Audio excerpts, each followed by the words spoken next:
Hey everybody, Dirili here. Thank you so much for joining me for another episode of Hakuouki Demon of the Fleeting Blossom. We are on Heisuke's route, and I think we'll be able to finish up all his endings in this episode, though I'm not completely sure, but let's see how much material we've got left. You can just sit back, relax, and let me read you a story. I stepped forward, buoyed by his words, but Kimikiku stopped me. You can't! She cannot control herself. If you get too close, she would no doubt kill even you. I will take her life so that she might die an honorable princess of demons, even though it may cost me my own. Oh. No, Kimikiku, I can't let you do that. Sen might be a demon princess, but more importantly, she's my friend. I can't let her friend die. Kimikiku was right about one thing. I might very well get killed. As Sen watched me draw closer to her, she began to shake. Damn it. What are you doing, Princess Sen? Sanan's words lifted her body like a puppet. Her sword leapt forward. Oh, Kimikiku, no! And buried itself into Kimikiku as she dove in front of me. Kimi? Why? Why? Shouldn't I be asking you? Just as reckless as my lady. Her wound wasn't a mortal one, but it was still serious. She coughed violently, and drops of blood splattered to the ground. I repeated my question, but she only smiled. My lady is well loved by her people, but she is a princess of a clan that is already small. She has many adoring subjects, but no true friends. Perhaps your birth is the reason, but you are the only one she can still call a friend after you learned who and what she was. She collapsed, the last of her energy spent. Sen caught her, and though she was still breathing heavily, I could see reason in her eyes again. I'm sorry, Kimi. Unbelievable. Simple words should not be able to break through my conditioning. Unless, yes, after consuming demon blood, Kazuma and Kimikiku. Yes, there can be no other explanation. Sen's recovery seemed to be making Sanan act even stranger, almost as if the madness that left her had returned to its creator. How it happens is irrelevant. What matters is that your vaunted fury blood has failed, again. Silence. The blood of a true fury is more powerful, more pure than any other. It cannot lose. His voice was an angry, wavering snarl. He spat at Kazuma and turned to me and Sen, his eyes wide and wild. Fine. No matter, if it is her connections to others that have allowed Princess Sen to hold on to her sanity. I will simply kill everyone here. I will kill all those she loves, and those who love her, until there is nothing for her to see but furies.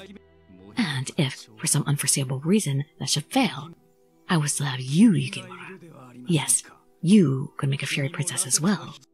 He sounded more mad with every word he spoke. I doubted even he knew what he was doing anymore.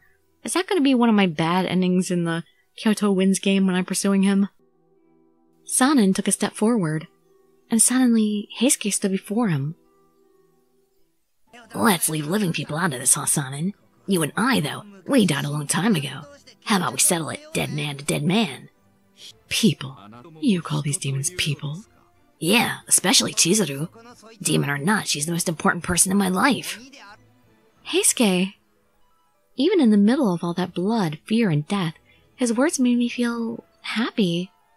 I'm gonna take care of Sanan. Yeah. So you just sit tight and trust me, alright? As long as I got you, I know I can't lose. Then their battle began. Both men had been in the Shinsengumi since its early days, and they'd only sparred against one another for practice. Heisuke was strong and skilled, but Sanan was his senior and often won through sheer benefit of experience. It seemed that much hadn't changed. Sanan's sword sunk into Heisuke's chest. Not the chest! There's nothing more pathetic than an empty boast. He left his blade buried in Heisuke's chest and turned to grin at me triumphantly. When I said nothing, he frowned. Your face. I don't like it. Then don't look at me. Aren't you sad that Toto is dead? I trust him. Rather foolish to trust a dead man.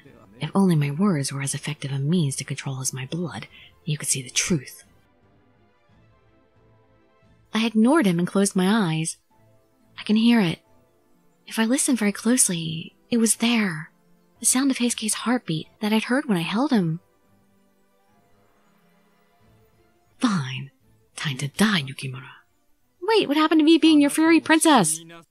He pulled at his sword, preparing to strike me down. But it wouldn't budge. Just as Sanan had trapped Heisuke's sword earlier, so Heisuke had done the same thing to him. What is this? Yeah! As Sanan turned to see what had happened, Heisuke moved. The tip of his sword flew across the floor, throwing up sparks as it went. He was aiming for Sanan's heart. The other man tried to throw up his left arm to guard against the attack, but it only twitched. Oh, what a mess. With only a whisper of flesh against steel, the sword pierced Sanan's heart. Blood poured out, running down his chest in a thick red river, and splattering to the floor like hundreds of dark crimson cherry blossoms. Heisuke, that was too reckless! I ran forward and threw my arms around him, squeezing tight to make sure he was there, and alive. Ah! Ow, ow, ow! I just got stabbed, you know. Gentle! Well, he could put up with it, I thought. This was his punishment for making me worry. I cannot believe you feigned death and turned my own technique against me. You reject your fairy powers only to use them in such a way. I didn't reject anything. Human, fairy, demon. I'll be whatever I have to be to protect her. He shrugged, then paused. I want to ask you something. Yes, we'll do it. I hope I might be able to answer. My last strike. Sanan, you could have stopped it, but you didn't. No, I couldn't have. When I remembered that I was a human, my left arm refused to move, so there was a fraction of his old self. The arm that had been injured all those years ago and forced Sanan to face a life where he would never be able to wield a sword again. Its loss had driven him to drink the water of life. I gained the power to manipulate others, but in the end, I couldn't manipulate myself. Pathetic. He smiled one last mocking smile, and then he was gone.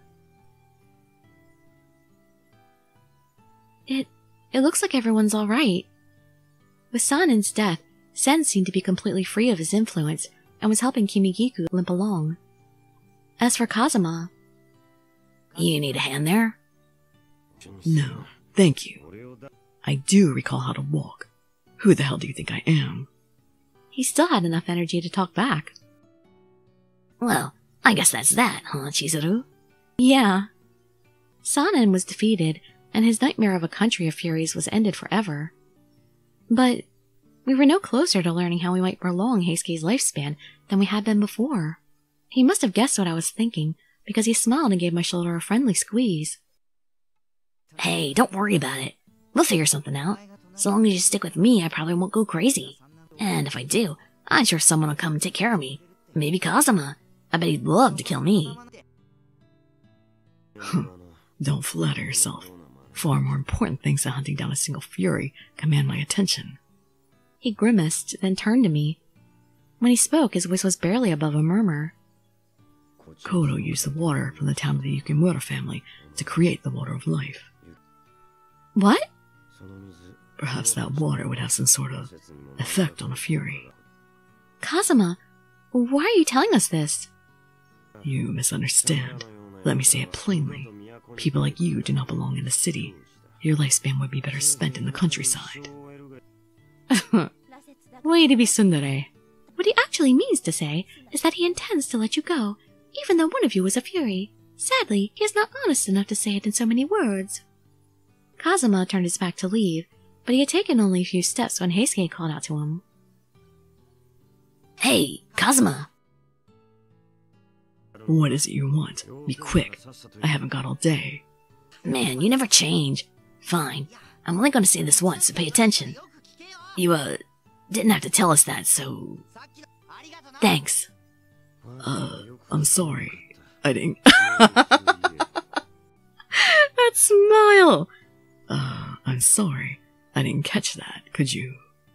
Kazuma and Heisuke glared at one another, while the rest of us laughed. Chizuru, What are you going to do now? Will you go back home, as Kazuma suggested? I will, and Heisuke's coming with me, although he might not know that yet. He has got no choice in the matter. I see. Well, I shall have to pay you a visit someday, and see the house where a demon and a fury live together.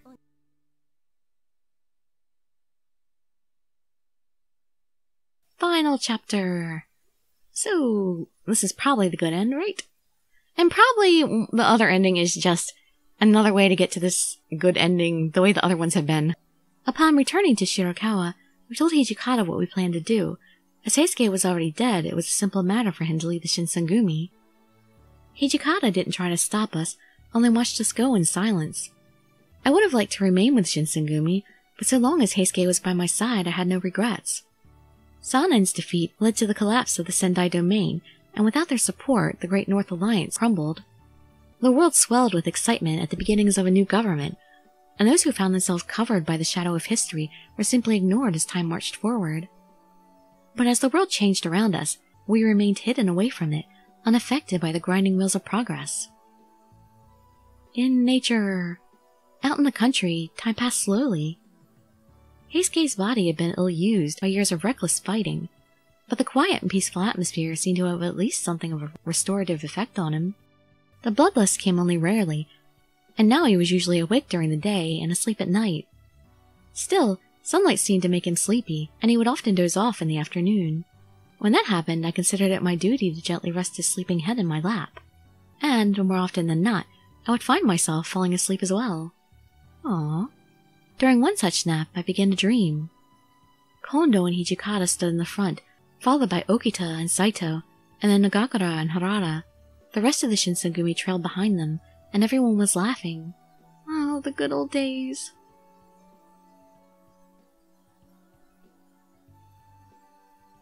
Heisuke! The light woke me, and I opened my eyes to see a smile that seemed like it belonged in my dream. Did I fall asleep? Yeah, you looked happy, so I thought I'd just let you stay like that for a while longer. Usually I would have quickly checked my hair after waking up, but for some reason I didn't bother. Instead, I rolled my head into Heisuke's warm lap. I had a dream about the past. Kondo was there, and Hijikata, and everybody else. Was I there with you? I'm not sure. I thought you were at first, but maybe you drifted off somewhere later. As I spoke, I reached up toward the sky, as if I could catch one of the fleeting fragments of my dream. Another hand wrapped tightly around mine. Don't worry, I'll always be with you. As long as the sun sets and the moon rises. Forever and ever. Even after we're dead, I'll still love you. Oh, that was actually a really short epilogue. They usually have longer epilogues for the guys. Wow, Heisuke's route was short. I mean, I guess because a lot of his scenes were covered under Saito's? But wow, yeah, Heisuke doesn't have very many exclusive videos of his own.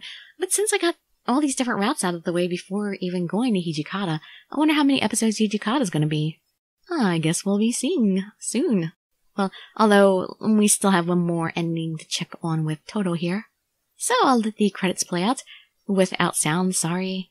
Because copyright claims. So I'll be right back after these credits to look up that other ending.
Okay, so back here for the other ending, during chapter 6, we have to make him endure it.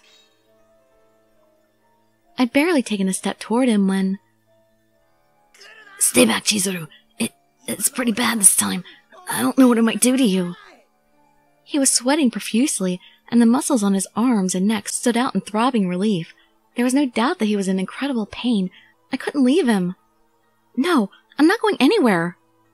It didn't matter what he did to me. You idiot! But he made no move toward me, only dropped his head to his chest and slumped against the wall. He didn't even have the strength to stand. I held his hand as his body fluttered from human to fury and back again, and waited until the bloodlust had passed.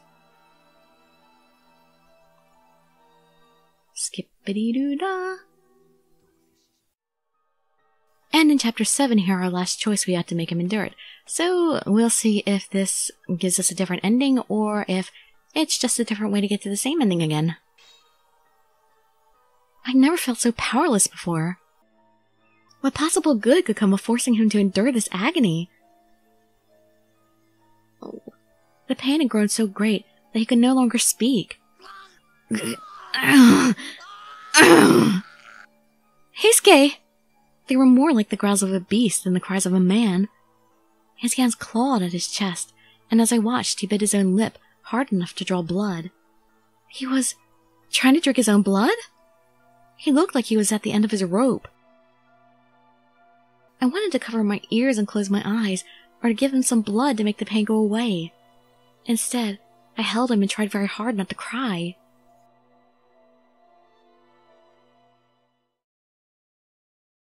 Okay, so yeah, those choices led to the exact same ending. Basically, they say there's a difference in corruption level, but as far as I can tell, there's not, it doesn't make any difference for what you see, so who really cares? But, actually, the difference is, the reason why we do this is so that we unlock all the gallery CGs. That's the reason we do it. So, since we've already watched these credits, darn it.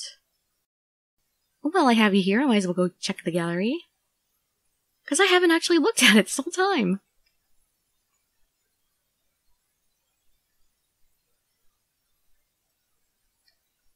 Yeah, so obviously, Hijikata gallery is pretty empty. Okita's gallery is full, 22 out of 22. Saito's as well, 18 out of 18. Heisuke's 18 out of 18. Harada's 18 out of 18. And others, 30 out of 31. So I guess we'll unlock one more image when we're along Hijikata's route. Look at that sexy picture there. Oh, so all of Kazuma's pictures are in the other route? The other section? I guess they did that so they didn't spoil us. Before people knew that he was actually an option in the game. Oh yeah, so each guy does have an extra image of their own that apparently was unlocked when you finish their routes. Or unlock all their other pictures, I guess. Oh, Saito, look how sexy he is there. Pretty Soji. And we'll have to wait for Hijikata. We'll end it on a beautiful Kazuma picture. Alright, well that's it for the day. I hope you enjoyed seeing the rest of Todo's route. And next episode we will start on Toshizo Hijikata's route. So, hope to see you there or in some of my other videos. And I'd be so grateful for any likes, comments, subscriptions, or shares with your friends to show some support. Thank you so much for joining me, and I wish you all health, happiness, and safety. Dirili signing out. Bye bye everybody.